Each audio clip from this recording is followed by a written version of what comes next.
Bismillahirrahmanirrahim. Assalamualaikum warahmatullahi wabarakatuh. Selamat pagi teman-teman. Perkenalkan, kami dari kelompok 1 yang beranggotakan Iil Laili Mustafidoh, Izzatul Intiha Putri, Umi Nurfita Hidayatul Musyafa'ah, Siti Azizatul Munafi'ah, dan Aisyah Yuliana Dewi.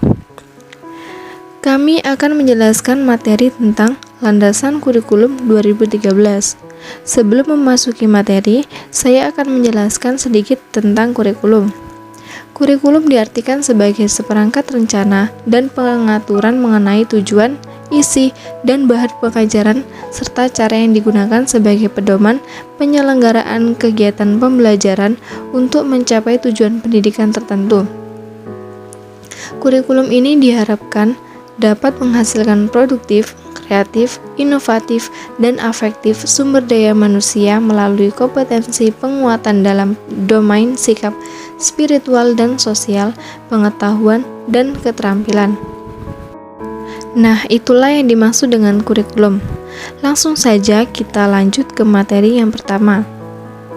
Disimak dan didengarkan dengan baik-baik ya teman-teman.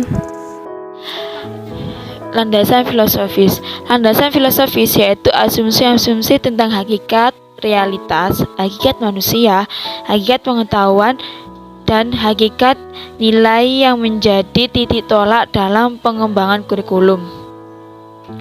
Landasan filosofis dapat mengembangkan kurikulum ialah pentingnya rumusnya yang direncanakan dari hasil pikirnya secara mendalam, analisis, logis, sistematis dalam merencanakan, melaksanakan, membina, dan mengembangkan kurikulum, baik dalam bentuk kurikulum sebagai rencana tertulis, terlebih kurikulum dalam bentuk pelaksanaan di sekolah. Dalam pengembangan kurikulum pun senantiasa berpijak pada aliran-aliran filsafat tertentu sehingga akan mewarnai terhadap konsep dan implementasi kurikulum yang dikembangkan. Pengembangan kurikulum 2013 berdasarkan filosofis penelitian. Pendidikan berakar pada budaya bangsa untuk membangun kehidupan bangsa masa kini dan masa mendatang. 2. Peserta didik adalah pewaris budaya bangsa yang kreatif. 3. Pendidikan ditunjukkan untuk mengembangkan kecerdasan intelektual dan kecemerlaan akademik melalui pendidikan disiplin ilmu. 4. Pendidikan untuk membangun hidup masa kini dan masa depan yang lebih dari masa lalu dengan sebagai kemampuan intelektual, kemampuan berkomunikasi, sikap sosial, kepedulian, dan berpartisipasi untuk membangun kehidupan masyarakat dan bangsa yang lebih baik. Untuk yang kedua adalah landasan yuridis. Secara yuridis, kurikulum adalah suatu kebijakan publik yang didasarkan kepada dasar filosofis bangsa dan keputusan yuridis di bidang pendidikan. Landasan yuridis kurikulum adalah landasan hukum atau landasan undang-undang yang dijadikan tempat berpijak atau dasar dari pengembangan kurikulum tersebut. Ada beberapa landasan yuridis dari undang-undang sebagai berikut. Yang pertama, Undang-Undang Dasar Negara Republik Indonesia tahun 1945. Yang kedua, Undang-Undang Nomor 20 Tahun 2003 tentang Sistem Pendidikan Nasional. Yang ketiga, Undang-Undang Nomor 17 Tahun 2005 tentang Rencana Pembangunan Jangka Panjang Nasional. Yang keempat, Peraturan Pemerintah Nomor 19 Tahun 2005 tentang Standar Nasional Pendidikan, sebagaimana telah diubah dengan PP Nomor 19 Tahun 2005 tentang Standar Nasional Pendidikan.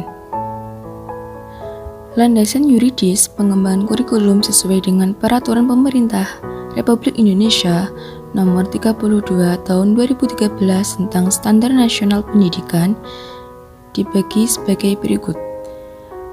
Yang pertama, pada pasal 2 ayat 1 Lingkup standar pendidikan meliputi standar isi, standar proses, standar kompetensi lulusan, standar pendidik dan tenaga pendidik, standar sarana dan prasarana, standar pengelolaan, standar pembiayaan, dan standar penilaian pendidikan.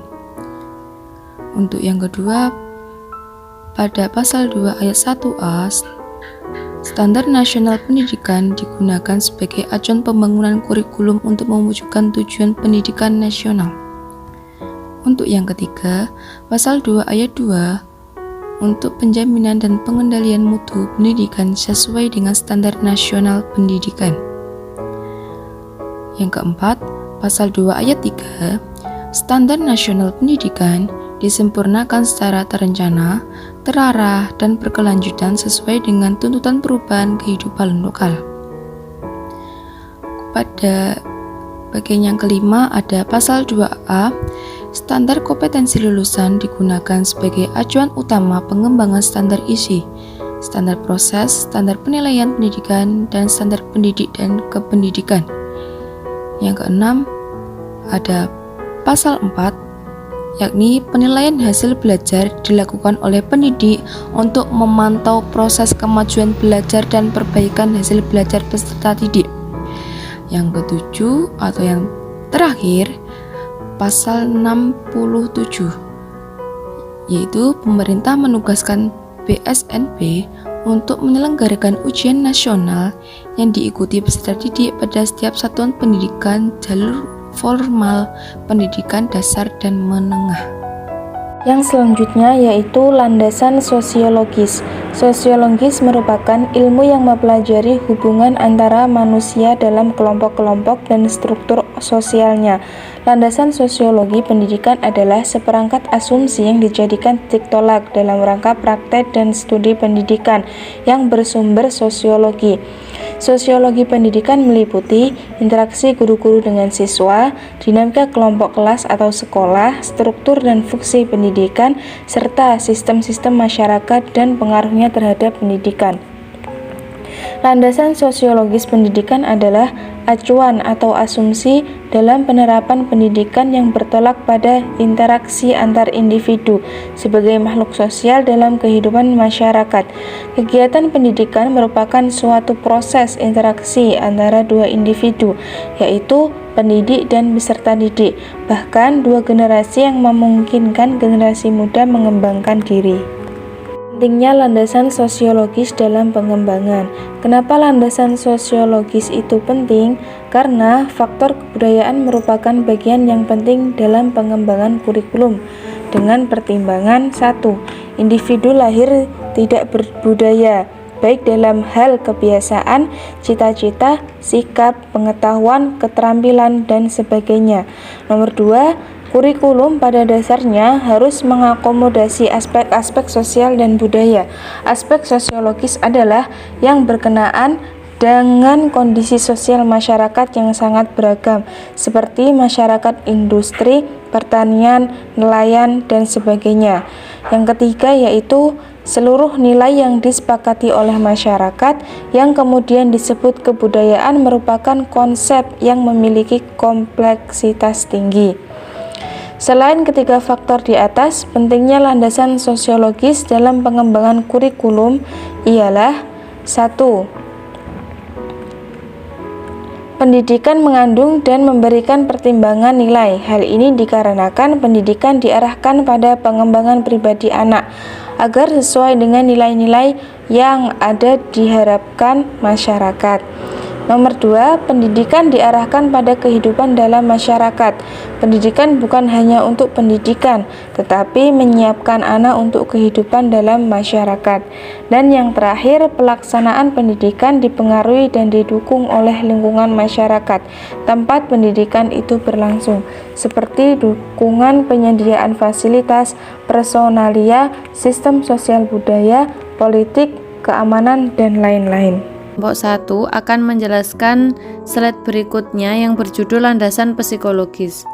Landasan psikologis dalam pembelajaran tematik berkaitan dengan adanya psikologis perkembangan dan psikologis belajar. Landasan psikologi dalam pembelajaran tematik tidak lepas dari adanya tahap perkembangan anak dalam belajar dan menerima hasil belajar yang disampaikan oleh pendidik, baik itu perkembangan secara kognitif, afektif, maupun psikomotor.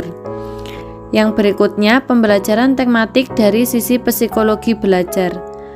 Memberi kesempatan kepada anak didik untuk mengemukakan gagasannya dengan bahasa sendiri. Lanjut, memberikan pengalaman yang berhubungan dengan gagasan yang telah dimiliki oleh anak didik. Memberi kesempatan kepada anak didik untuk berpikir tentang pengalamannya sehingga menjadi lebih kreatif dan imajinatif. Mendorong anak didik untuk memikirkan perubahan gagasan mereka. Memberikan kesempatan kepada anak didik untuk mencoba gagasan baru dan menciptakan lingkungan belajar yang kondusif. Dalam tahap perkembangan tersebut, kecenderungan anak usia SD atau MI ketika belajar mempunyai 3 karakteristik yang menonjol, yaitu konkret, integratif, dan hierarkis. Hal ini dijelaskan secara rinci oleh rumusan sebagai berikut. Yang pertama, konkret. Konkret yaitu ialah proses belajar beranjak dari hal-hal yang konkret dengan titik penekanan pada pemanfaatan lingkungan sebagai sumber belajar yang dapat dioptimalkan untuk pencapaian proses dan hasil pembelajaran yang berkualitas bagi anak usia SD atau MI. Yang kedua itu integratif, maksudnya ialah memandang sesuatu yang dipelajari sebagai suatu keutuhan dan terpadu. Yang ketiga itu hierarkis, maksudnya ialah berkembang secara terhadap mulai dari hal-hal yang sederhana ke hal-hal yang lebih kompleks. Dengan demikian, landasan psikologi dalam pembelajaran tematik tidak lepas dari adanya tahap perkembangan anak dalam belajar dan menerima hasil belajar yang disampaikan oleh pendidik, baik itu perkembangan secara kognitif, afektif, maupun psikomotor. Alhamdulillah, satu persatu poin-poin materi sudah dijelaskan oleh kelompok kami. Selanjutnya, kesimpulan dari materi kurikulum yaitu kurikulum bukanlah sesuatu yang tidak dapat diubah-ubah. Kurikulum adalah instrumen atau alat untuk mencapai tujuan pendidikan. Dalam setiap pengembangan kurikulum pasti ada landasan-landasan yang digunakan. Landasan-landasan yang digunakan dalam pengembangan kurikulum 2013 yaitu landasan filosofis, landasan yuridis, landasan sosiologis, dan landasan psikologis. Dengan demikian, dalam mengembangkan kurikulum, terlebih dahulu harus diidentifikasi dan dikaji secara selektif, akurat, mendalam, dan menyeluruh landasan apa saja yang harus dijadikan pijakan dalam merancang, mengembangkan, dan mengimplementasikan kurikulum. Nah, gimana teman-teman? Apakah sudah bisa dimengerti? Cukup sekian materi yang kami jelaskan kali ini. Semoga bermanfaat, dan apabila ada yang kurang difahami dan perlu ditanyakan, kita lanjut di room Google Classroom. Terima kasih. Wassalamualaikum warahmatullahi wabarakatuh.